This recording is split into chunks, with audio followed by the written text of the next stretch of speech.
The immigration and naturalization process was something that my sister, my mother, and I all went together during the same time. And in fact, it was during the '86 Immigration and Reform Control Act. I don't know that I have the name correct on that, but there was a reform that was passed in the mid-'80s to actually do something similar to what's being proposed, but not in the same comprehensive fashion, and looking at undocumented individuals in the U.S.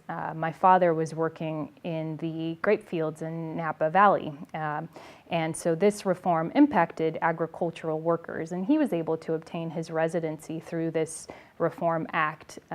So you could say my family really benefited from immigration reform at that time, and through that we were able to apply for our temporary status, then our residency, as well as our citizenship down the road. During that time, my parents did not have any, I'd say, a traditional financial institution account. They largely relied on the advice of friends and family. When needs came about in terms of needing to pay for our application fees and so forth, they figured out ways to get that money, to borrow that money from friends and family. But certainly, if they had had a trusted advisor, if you will, or an organization that they could have turned to for assistance in borrowing or saving for this specific purpose outside of just saving at home, I think that would have facilitated the process. And I mentioned that my mother, my sister, and I went through this process. So being able to help one of us would have brought the other two to the table as well. And so that's a tangible example. Certainly it was an expensive process for my family because there were those application fees, attorney fees over a long period of time.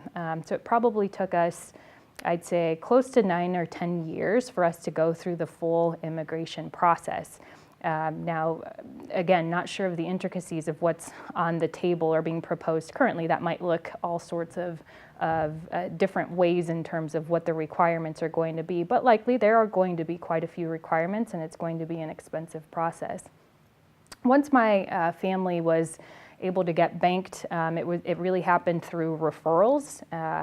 They asked friends and family in terms of where they were going to get financial services, and it started with the check cashing outlets and places where they could buy money orders to pay bills. I was the interpreter in the family, so I went along with my dad when he got his check cashed after he received his payroll check, and then we went to buy money orders to get those filled out and get them over to the utility companies. And so it was a process that worked. It wasn't necessarily the most convenient thing, but it's what we knew. It's what my parents knew and had gotten the advice of friends that's what they did, until we found a different way and we found more traditional financials that made life a lot easier.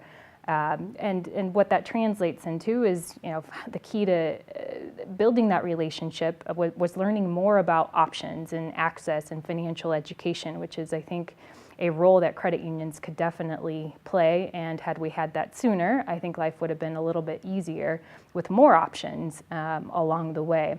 So specifically, I mentioned it would have been nice to have more assistance while we were going through the immigration process, but then that led to, being able to purchase vehicles and buy our first home and all of those great things that my parents were always very loyal to the organizations or individuals that helped them through the process, and those that helped them initially, that's who they stayed with over time. And you see that with the Hispanic community, you see that with immigrant communities in general, and that could be a great benefit for credit unions.